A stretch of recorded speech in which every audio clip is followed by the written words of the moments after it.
well. And I, for one, am very much looking forward to it. It's a great disappointment to me that we are not able to have what I'm sure the Fleet House Light Blues Club would have organised, which would have been an absolutely splendid, full-blown conference.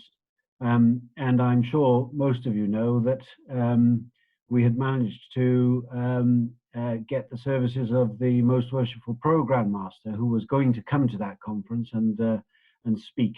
Well, perhaps for another day now, brethren. But these mini conferences are an absolutely brilliant idea, and I, for one, look forward to all of them very much. Just a few things for me to say before I shut up and let us get on with it, because I probably won't have a chance at the end.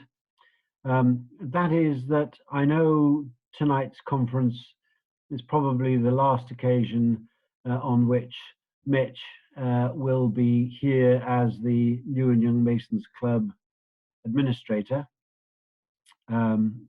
organizer, come pooh-bah of all things New and Young Masons, and I'm sure you would all wish to join me in thanking him for the sterling effort that he's put in over many years.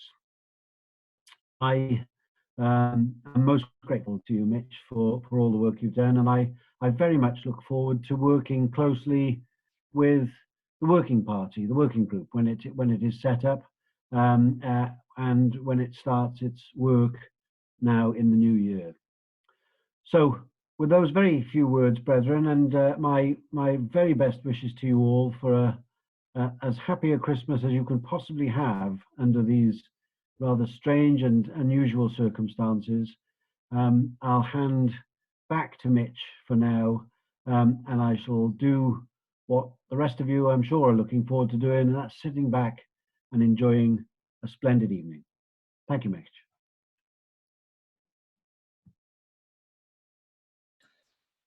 Thank you, Gareth, for those very kind words. It's been an honour and a pleasure to serve the NYMC group over the past few years.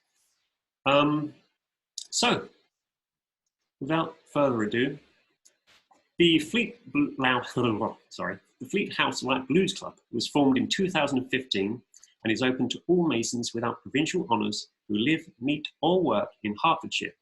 The club focuses on three main pillars: explore, discover and engage. And with that, I'd like to hand over to Dan O'Connell, who will be presenting this evening, and he's the main organiser for this evening for the Fleet House Light Blues Club's mini conference. Dan, over to you.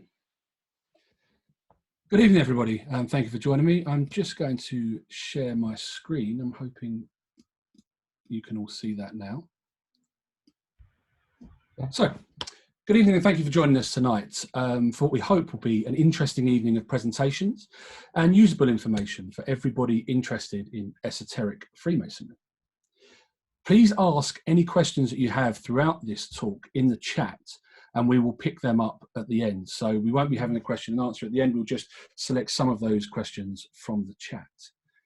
So I'll just quickly run through our agenda for this evening. We're going to have a quick introduction, and then I'm going to briefly touch on the meaning of the word esoteric as we just have with Gareth. I will then pass over to Jordan Giddings, who will be giving us a presentation on the symbolism of the first degree tracing board.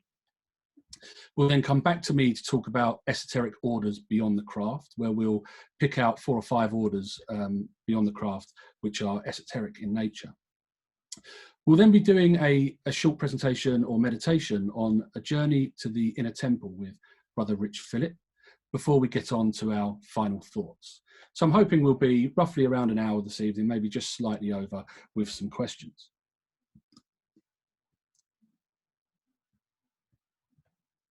So, to get straight into it, esoteric Freemasonry. My name is Dan O'Connell, as I've previously explained, and I'm a founder of the Fleet House Light Blues Club. What I'd like to start by saying is that the presentations tonight have been put together in good faith, and we hope that all the information is correct.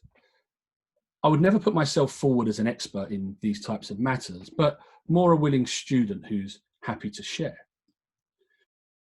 This talk is not aimed at the expert, but more at people who have an interest and who would like to learn some more.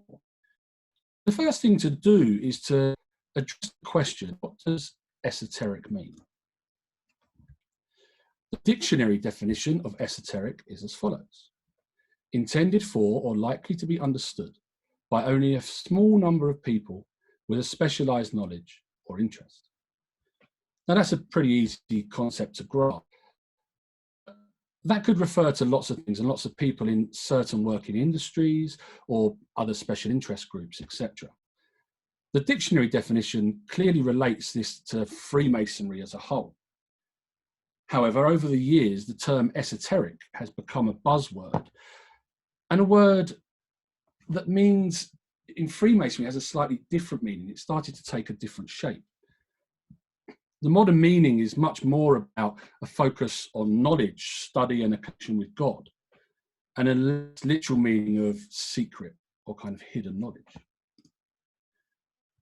So I think when you hear people saying the word esoteric and they're talking about it in a Masonic context, it has changed over the years, and I put an attempt here together, a modern meaning. Now, this is just a guide and by no means perfect in any way. However, I hope it enables you to understand what I mean when I use it in this presentation, and potentially what other people mean when they say it, when you hear them talking about esoteric Freemasonry. Now, I think the modern meaning is the search for an inner truth through hidden spiritual, symbolic, and mystical teachings.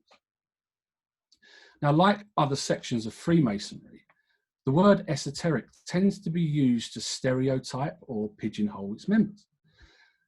Now, I would imagine all of you have heard of a knife and fork mason or a ritualist. The esoteric Freemason is the same, it's just another label. The first thing to really understand is esoteric Freemasonry is not strictly for tiny invitational only orders. The craft is full of esoteric knowledge. In fact, I would argue that there is enough symbolism and mystical teachings in the craft for a lifetime of study.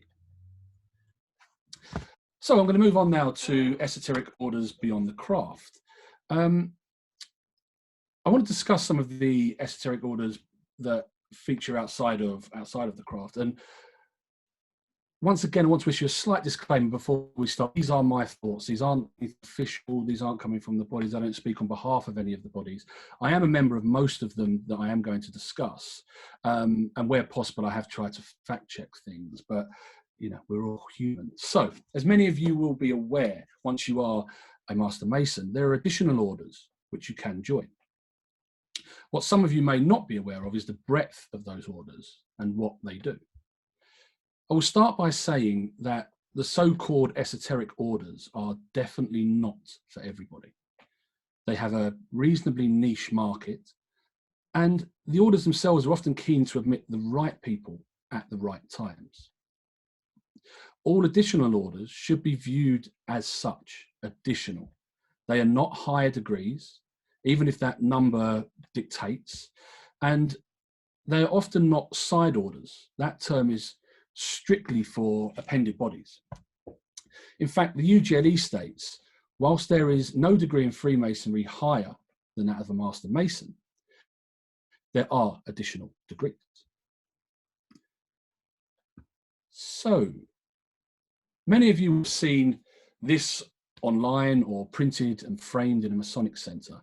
It gives you a snapshot of the routes that you can take when wishing to join other orders.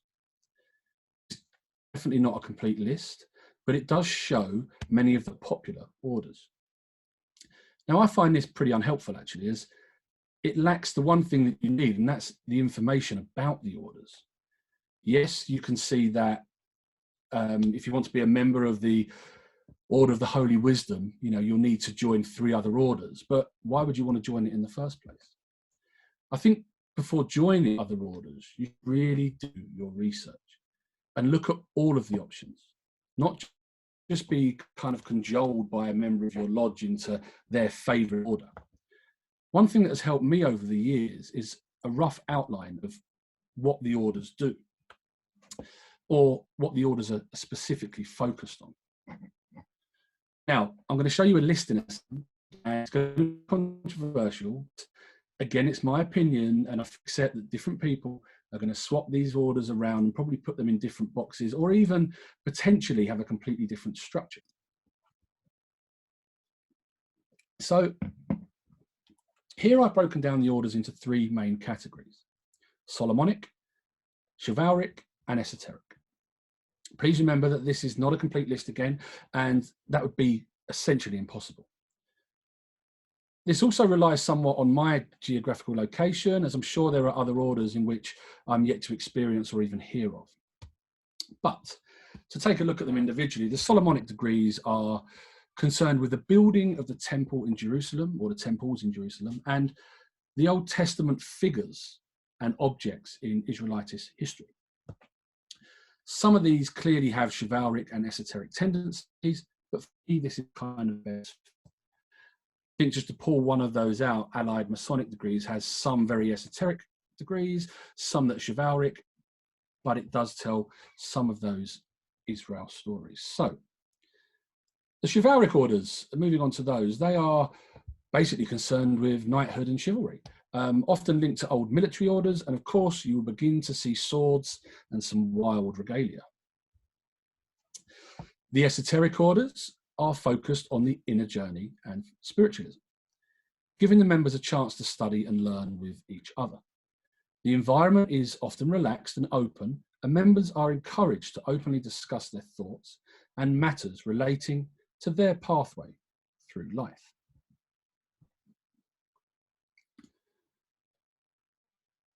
I think all of the orders are fascinating, but tonight we're here to discuss the esoteric orders. There are things that cannot be said about some of these orders, and I don't want to spoil the ceremony, so I won't be giving away too much or even revealing things like regalia, because I think that spoils the experience for some people. I will give you a flavour of the culture within the order, and I hope to give you enough information to essentially wet the whistle if you are interested. One of the common threads in esoteric orders is that they're often focused on meaningful ritual in the temple and discussion once you leave the temple. Most orders will have will not have a formal festive board at all, but a relaxed buffet or even sometimes no meal at all, allowing members to mingle and discuss things. And certainly, dependent on where you are in the world, esoteric orders in London will often not have a meal at all, and people will go to the pub and basically do their own thing, but they will stay as a group and discuss things. In my experience, people are always willing to talk openly about their research, their studies, and guide those people around them. Often members will sit for hours after meetings talking and enjoying each other's company.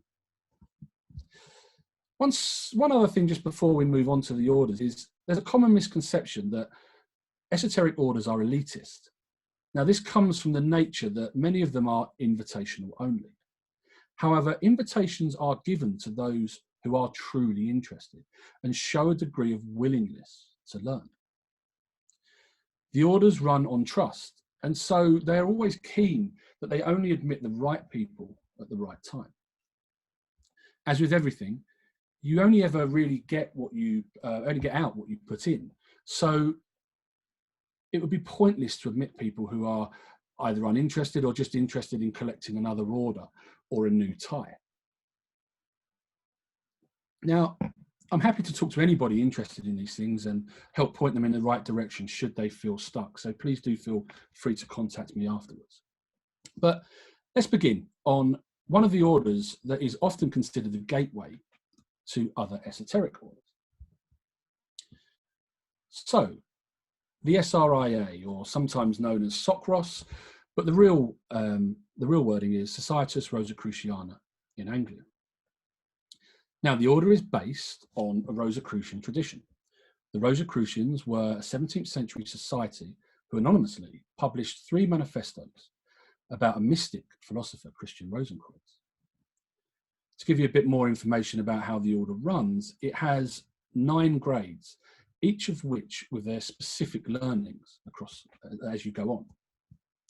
Each grade should have at least a year between them to allow the aspirant time to reflect.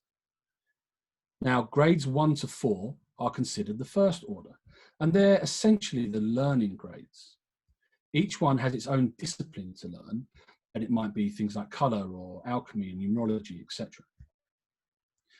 Now, once you've done your 4th grade, you may be invited to the 5th, and between 5 and 7, those grades are considered the 2nd order.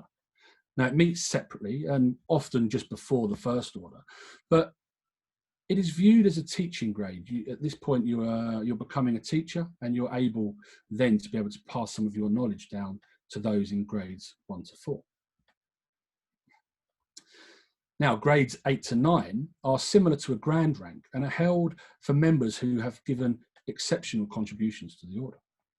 This is different to many other orders in Freemasonry, as the average member will never complete the full set of rituals. In fact, the 9th grade is not common at all, and it requires a lot of dedication. Now, members refer to each other in this order as frata, which is Latin for brother, and they meet in a college, a lodge. It's open to master masons who believe in a Trinitarian faith. And the culture is aimed towards learning. It's an order that's really happy to teach. They provide study guides and encourage members to write papers and present them. Rosicrucians are often self-reflective people who see their membership as a journey. It's a natural home of Freemasons seeking further intellectual or spiritual fulfillment. One thing I will say about the SRAA is it's not Freemasonry, but you do need to be a Freemason to join it. It's a standalone order on its own. And as is the case with other Rosicrucian orders who are not attached to Freemasonry, but they practice in their own groups. So there are other Rosicrucian orders that can be joined, but they're nothing to do with Freemasonry at all. For anybody interested in the esoteric and anybody who does have a Christian or Trinitarian faith, it would certainly be a fantastic place to start that journey. So moving on to the Order of Erie. So I know there are some very experienced people on this call, and they would have seen my list and kind of raised an eyebrow, but many would argue that the Order of Erie is not a deeply esoteric order at all, but one of knighthood. However, with the qualification of having to be a 2nd order member of the SRAA, so a 5th grade, it is often included in this list of esoteric orders due to its membership. It originated as a chivalric order and became military before laying dormant or being very quiet for a few years. It was brought back and supported by Wayne Westcott, a famous occultist who was passionate about it being attached to the SRAA. The order is derived from a very ancient order in Ireland and was originally founded in 1697 BC by the then King of Ireland, Brian Boru.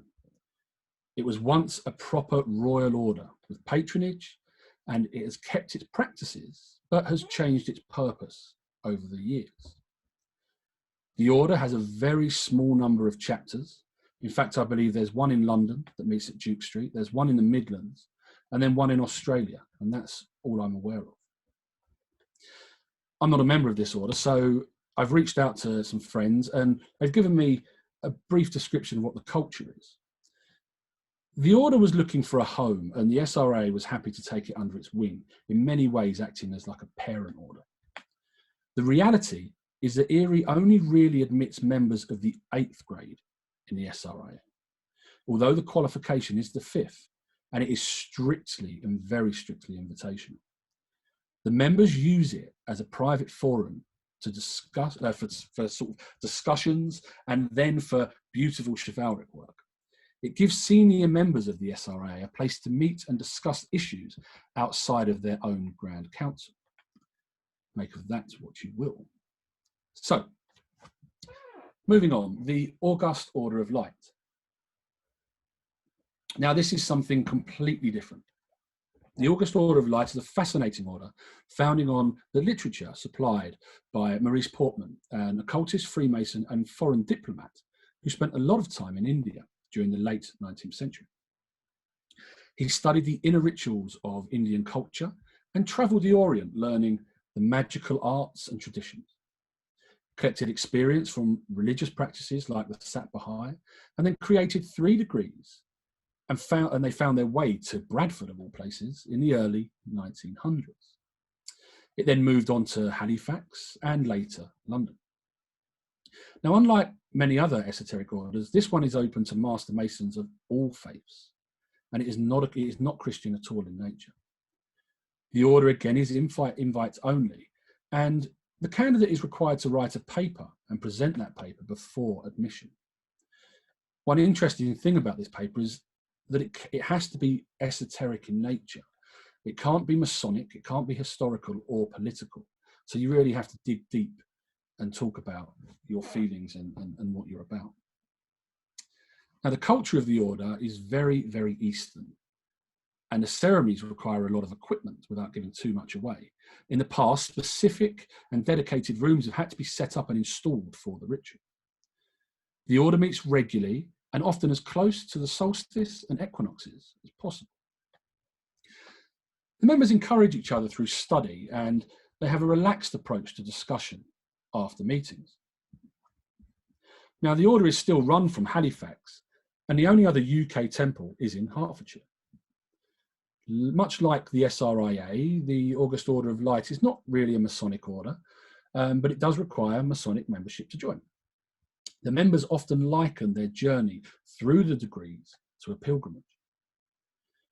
One interesting thing about the order is it has recently admitted some younger members feeling that they needed some young blood, but it does require an invitation from the order to be considered. So, moving on to the Hermetic Order of Spiritual Knight. The Hermetic Order of Spiritual Knight is a profoundly moving Christian esoteric order. A very small order with only a few chapters, to my knowledge.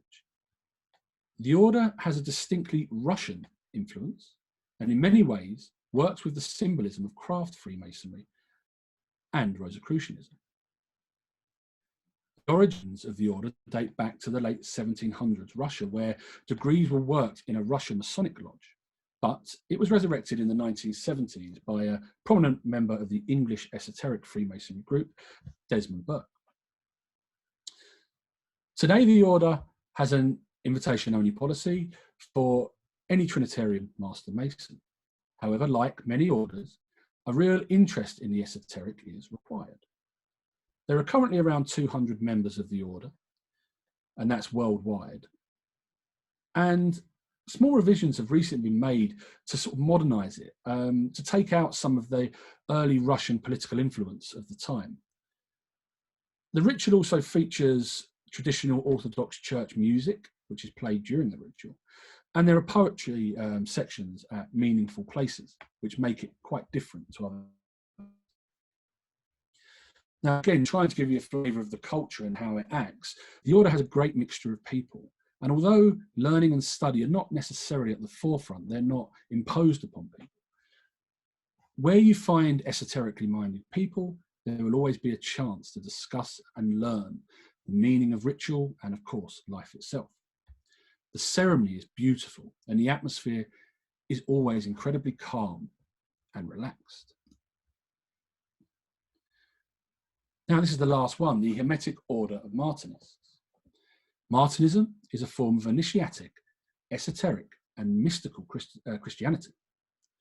The order is concerned with the fall of man and that spiritual journey back to the state of Adam from the Garden of Eden. Martinism reflects the philosophy and esoteric teachings of the French philosopher Louis-Claude de Saint-Martin. Like with other esoteric orders, the Hermetic Order of Martinists is not Masonic at all, but an order attached to Freemasonry. Joining the order is open to Master Masons of 1 year standing who profess a Christian faith and, of course, have an invitation. The Hermetic Order of Martinists is the only Martinist order which is male only, due to its connection to Freemasonry. There are a number of other Martinist orders not linked to Freemasonry which admit both men and women. Now, despite being private, the order is a reasonable size and has heptads, which is what they call the units, all over the UK. Now, the culture of this is quite interesting. The order is very private, and the participants will often not disclose their membership.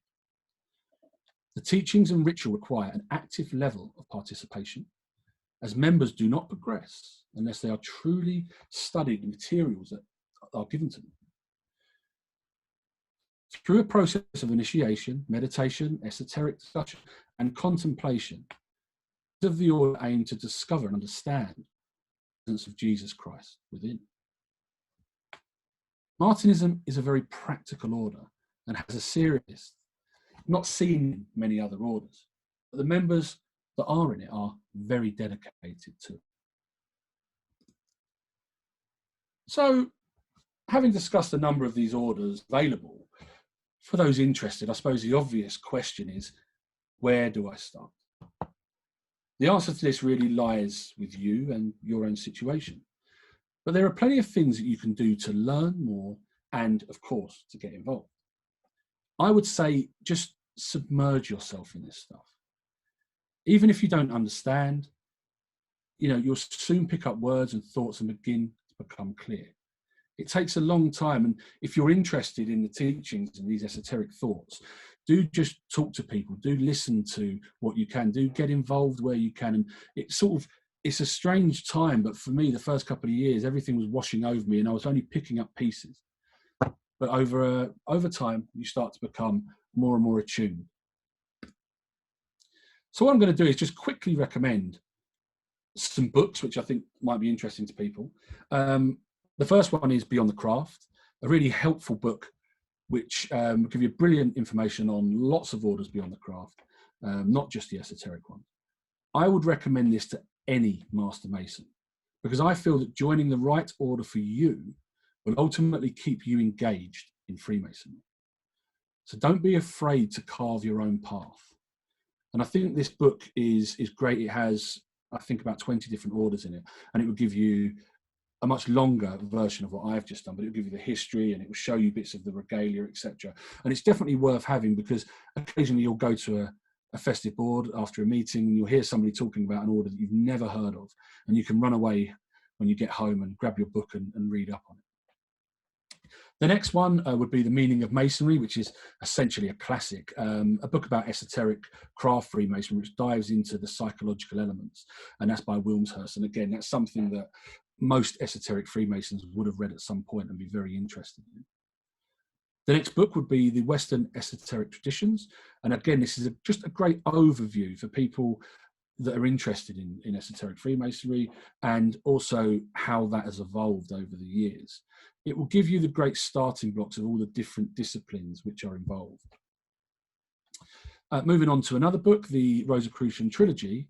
This is a recent book which breaks down the original Rosicrucian manifestos into plain and modern English. If you like the look of the SRAA and you think that's a great place to start, this is a good book to read first, because the original manifestos are pretty tough going. So this is a great place to start.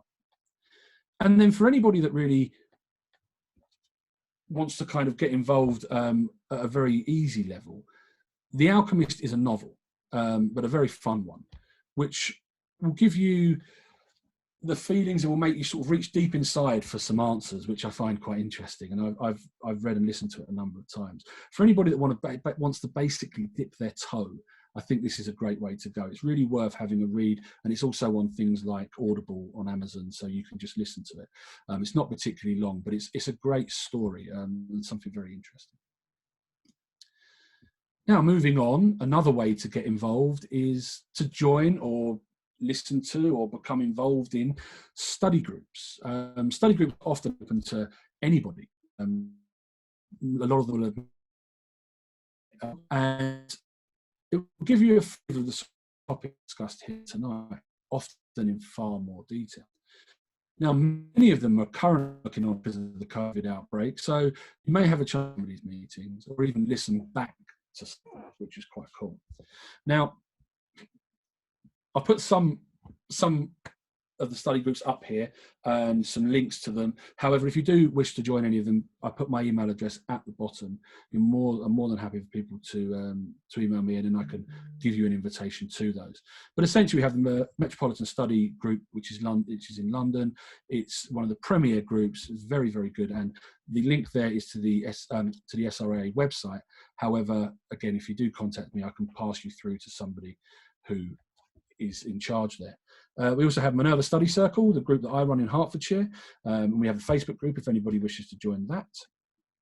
We have Dorma Masonic Study Circle in London, which does some more, it does esoteric and it also does other types of study, which is quite interesting, really worth, again, going onto their website and getting onto their mailing list, and you'll start to receive papers, etc.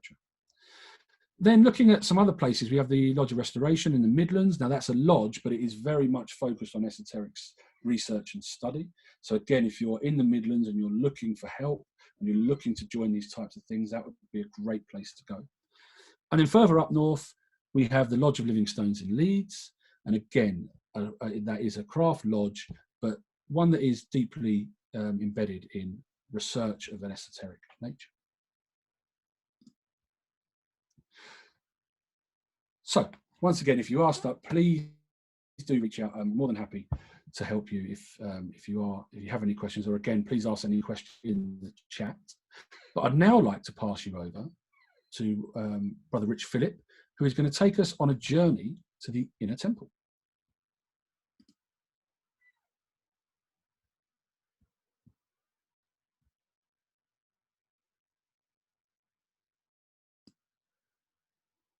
Are you there, Rich? Hello, can you hear me okay now? You can now. Hey, good evening, brethren.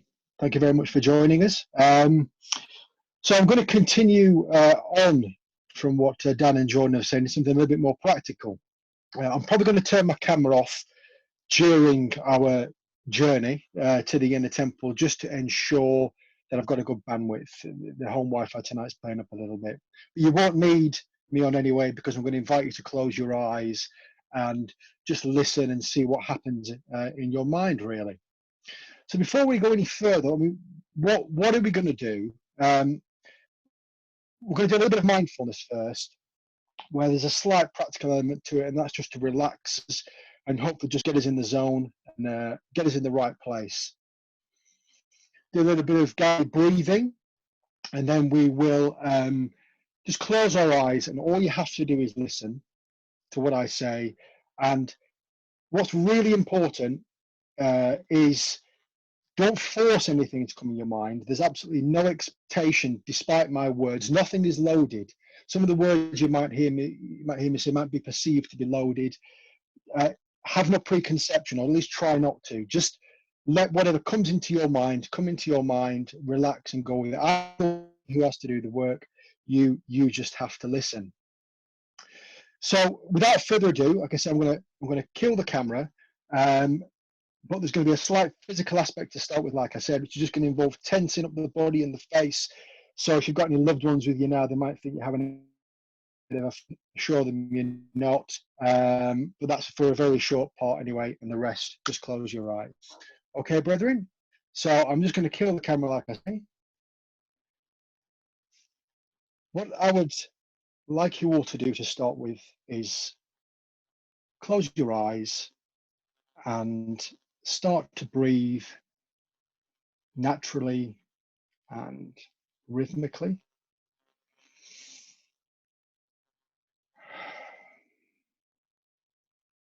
Just relax where you're sat.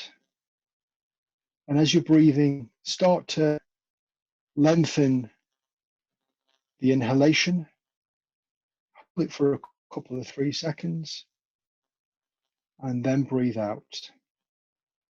Hold it for a couple of 3 seconds, and then breathe in. So just try and have the intake and the holding of the breath like a fourfold cycle, just holding it for 3-4 seconds. And we'll do that for half a minute.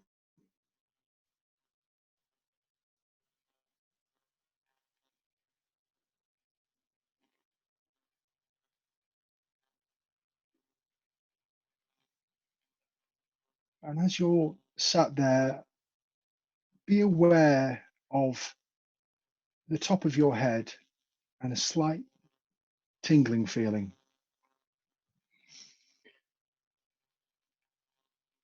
Be present in this feeling and start to feel it move slowly down the sides of your face, down the back of your head, down your nose,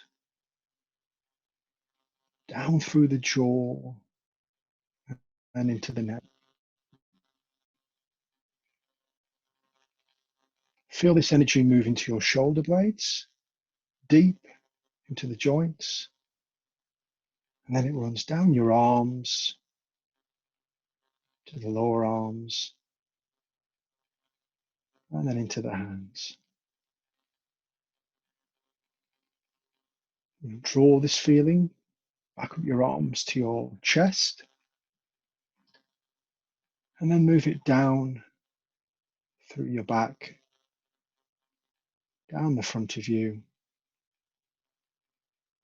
Feel it move into your lungs, and as you breathe, you can feel the energy. Exhale.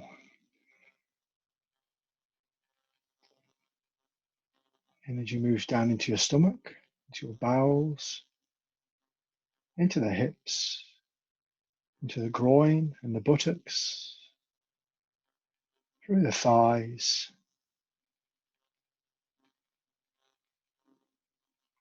through into your knees, down your calves and your shins and into the floor.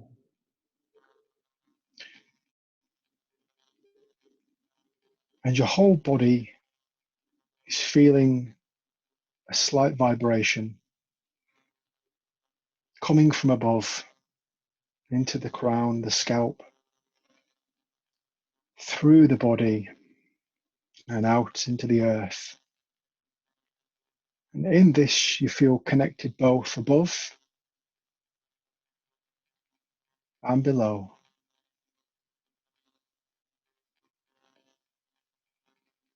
I'd like you to tense every part of your body that you can, raising your arms up above your head, scrunching your face up, and if you can, stick out your legs, hold it, and then just let it all release. Let everything drop. Remember to keep breathing. And we're going to do that one more time. So on your next intake of breath, tighten up, arms in the air, scrunch your face, stick out your legs, hold it, and then release.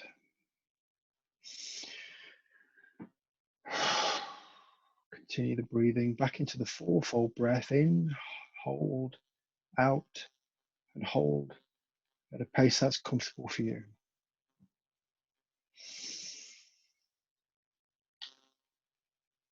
Now relax, and then within your mind's eye starts to materialize a pathway through a forest. And the trees are overhanging on this pathway, so it's like a tunnel. As it materializes into view, you feel the urge to start walking along this path. And as you do so, feel the twigs, the seeds and the leaves under your feet crunching.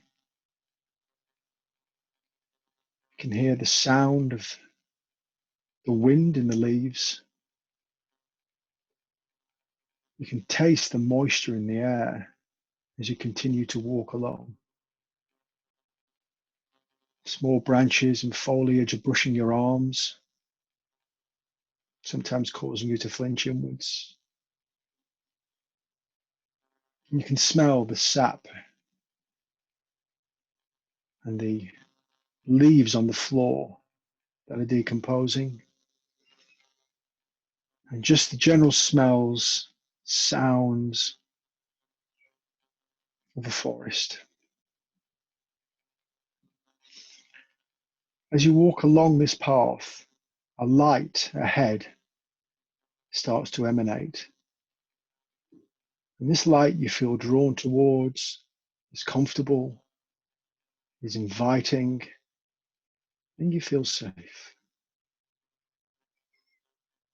You can't see past the light, but you approach it and step into it. And this light is all consuming and you can see nothing else around you now, not even the pathway you came back from as you look around, but you still feel safe and calm. The light now starts to fade. And around you, certain similar objects come to materialize that you recognize. It's a forest grove, a large open circle. And as you look up above, there's no canopy of trees and you can see up into the sky. And this could be either daytime or nighttime, it doesn't matter. And the light of the sun or the moon is shining in from the east. You have just walked in from the west, shining through the trees, casting a beautiful light in the center of this circle. And as you look there, stood upright, is an altar, a double cubed altar, about 4 foot in height.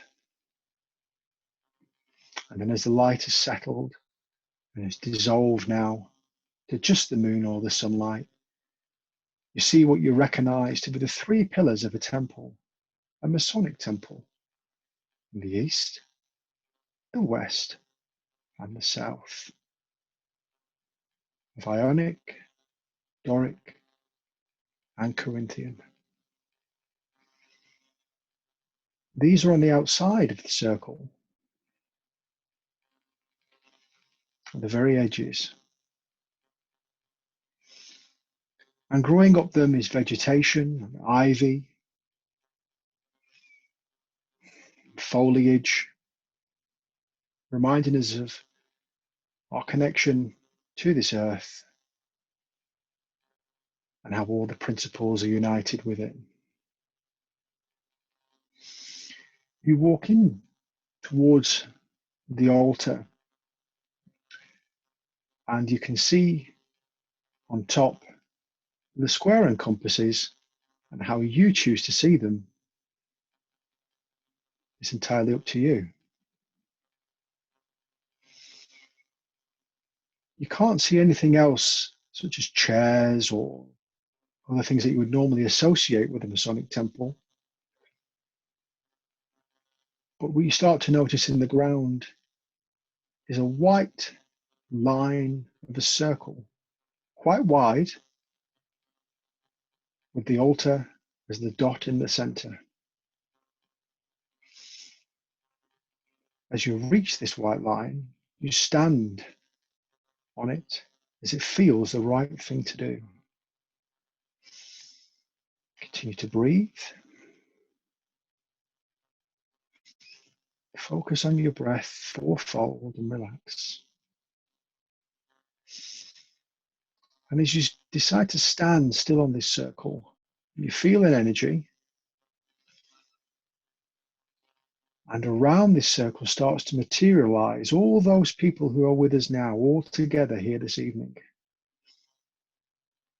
Until we're all stood around together, within arm's reach of each other, facing in towards the center. What we're going to do is, with the breaths, we're going to hold out our hands to the side. Your left hand will be palm upwards. Your right hand will be palm downwards. And we're going to take 2 further breaths. And on the exhalation of the second breath, you're going to raise your left hand and put down your right hand and connect with a brother to the left and to the right of you. The first breath in and out.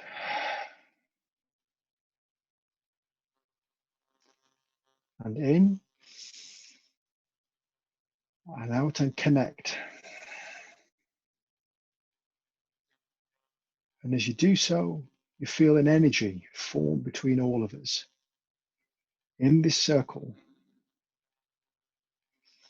feeling it through our feet in the earth, feeling it coming in from the light from the east. We all start to breathe in unison. And here we all feel safe. And we're all connected in a chain of union. It's here you realize that this chain of union is not just us here tonight. This chain of union connects back through the ages, across many belief systems, to that one universal truth and divinity. Take this moment now to spend a minute to meditate on anything you wish. Could be loved ones, conditions of the world as they are now. Could be anything what you want for Christmas. Anything, it doesn't matter. This is your time and your space now to share this. Remember to breathe and think on what you wish.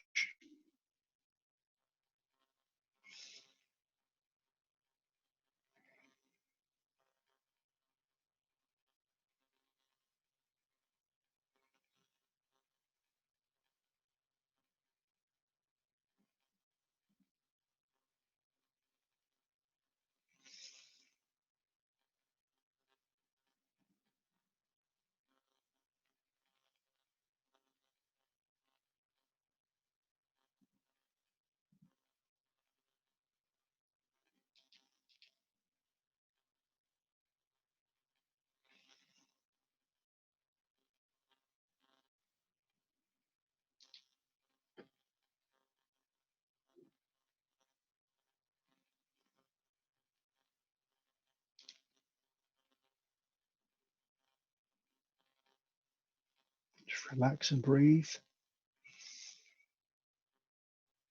Feel the connection between each of us, the earth and the sky. And you start to feel the life between us and around us. And the energy and the vibration. It's almost like you have now X-ray eyes looking into the earth and the trees, and in each of us as you look around now, a circle, you can see that energy pulsating in all the life, moving, coexisting, and all together as one. And as you look deeper, you can start to see the atoms of this life and energy. It starts to look like universe, pictures you've seen far away, the beautiful colors. You realize that the matter isn't solid, it's all energy. There's vast distance, and it's just all a matter of perspective between atoms, between ours in our galaxy, and the galaxies between each other in our universe, even our multiverse. And here you realize what is meant there by that as is above, as is below, and as is within, is without. Remember to breathe. And I'd like you to feel sat in the chair you are now. Move your toes and your hands and start to feel fully present here and now where you're sat, listening to this call. Present here and now, and only when you're ready, open your eyes.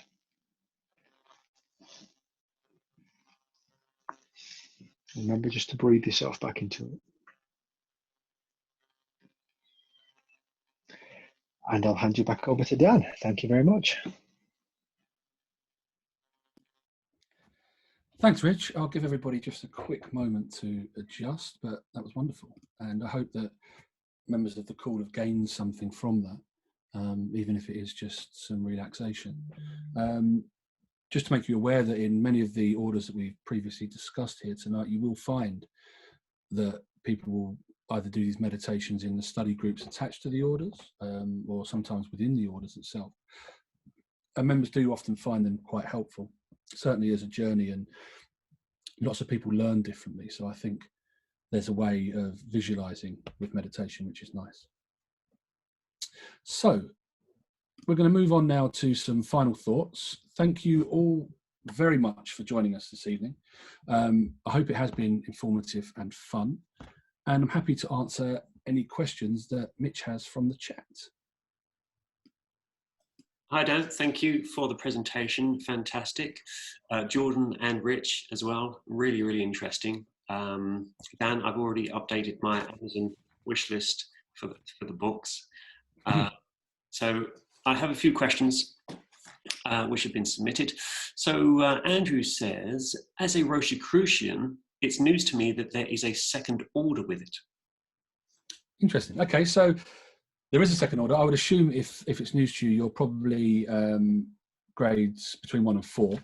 And I think one thing I would say is that it's not always discussed because it takes place at a separate time, a separate place, sometimes, or it may be done before the order normally starts. People don't like to throw it in the face of others if they're obviously in an order that's slightly separate. So, however, you will be able to identify these people by them wearing a yellow ribbon. Grades 1 to 4 will be a green ribbon, and the second order grade is a yellow. And of course, a red ribbon is for those that have essentially the grand rank, the others, the 8th and 9th grades. So yeah, you will be able to spot them and potentially talk to them about it if you pull somebody aside at one of your meetings and just ask about it. It is invitational only, so once you've got your 4th grade, you may wait a number of years until they invite you in. Thank you, Dan. Brian has asked for your email address. I know you put it into the comments section, but would you like to say it aloud in case people aren't looking at the comments section? I will do. It's my personal email address. It's londonjam, LONDONJAM @gmail.com. Thank you. Alistair has asked, what's the chance, if you can say, of a paper submitted to the AOL being accepted? It's the August Order of Light, I believe. I've learned this evening. So, as I said, to become a member of the August Order of Light, you need to present a paper. The first thing I'll say is that the process to join is reasonably long. You have to be known to many of the members for you to receive that invitation. So normally they would only invite somebody that they're pretty sure is going to produce a decent paper. It's not the type of order you will be able to join by emailing them and asking. However, by emailing them and asking, you may bring yourself to their attention, you may then meet them other places, and of course, once you form those relationships, invitations do tend to come. So the paper is given in person. It's not something you submit. You actually attend one of the meetings at certain points and give that paper in person. So you present it yourself to the membership. And I think just the real overall thing to say is that the order doesn't want to turn anybody away. It would be completely pointless for the order to be turning people away because their paper isn't up to scratch. And essentially, any papers that you write are more about self-learning, really, than they are the things that you're telling other people. You learn so much more by writing a paper about yourself than you do other people. So I would say that, you know, turning people away for papers is probably not something that happens very regularly. Thank you, Dan. Now we've got a big question from Bob. Given that so much of the esoteric is about learning and sharing teachings, it seems strange that several would only be open to those of Trinitarian faith, given that so much symbolism has origins in many faiths, often dating back long before the current recognized religions. Do you think this perhaps limits part of what the orders look to do, and why do you think they restrict membership? Really interesting question, Bob. I think my first thought is, I don't know if a non-Christian would enjoy a Christian order. it's a bit like an atheist and whether an atheist would enjoy our craft Freemasonry. I think that's something to think about. And then obviously you have to define what a Christian is, because different people will have a different opinion on what a Christian is and what their beliefs are. So, you know, it's not, I wouldn't say that these orders are for strict Christians. They're for people that have a Trinitarian faith. So the AOL and other orders are open to non-Christians, and I think that's a place for them. But I don't think it necessarily restricts the membership. I just don't think those people would be very happy with, you know, talking and learning about Christianity if they're not that way inclined. Okay, thanks, Dan. Is there anything else you would like to say, or anything you would like to clear up if you're aware of anything that people want? No, just very happy to be here. And as I've said before, if anybody does want to reach out, I know the hardest thing for me when I first joined Freemasonry was finding other like-minded Freemasons. So my email address is there, and please do reach out if you are interested. Excellent, thank you. I saw that AJ asked in the comment section, I can see that this is being recorded. Where can I see the recording? I will pop this onto YouTube and circulate the link to that page if you would like to watch it again. Just regarding, I was reminded with the list of groups that Dan listed. Dan also has some excellent, very, very interesting videos on his YouTube channel. Dan, Minerva Study, is that the name of the channel on YouTube? Yeah, Minerva Talks or Minerva Study. Yeah, you should be able to find it. Again, if not, contact me and I'll... Quite a few on there, and they're very interesting. Okie dokie. Brethren, I hope you've enjoyed this evening. I thoroughly enjoyed it. Dan, thank you very much. Jordan, Rich, the meditation was really, really relaxing and interesting. Thank you for that. Brethren, please stay safe, stay well, have a great Christmas, and I hope to see you at the next conference, next mini monthly conference, which will be, I believe, January 9th, but it's definitely early January, and I will send those details around to all via social media, so keep your eyes open. And January 8th, I've just been told it's January 8th. I'll circulate those details very soon, next week, I believe. And have a great Christmas. See you soon. Bye-bye.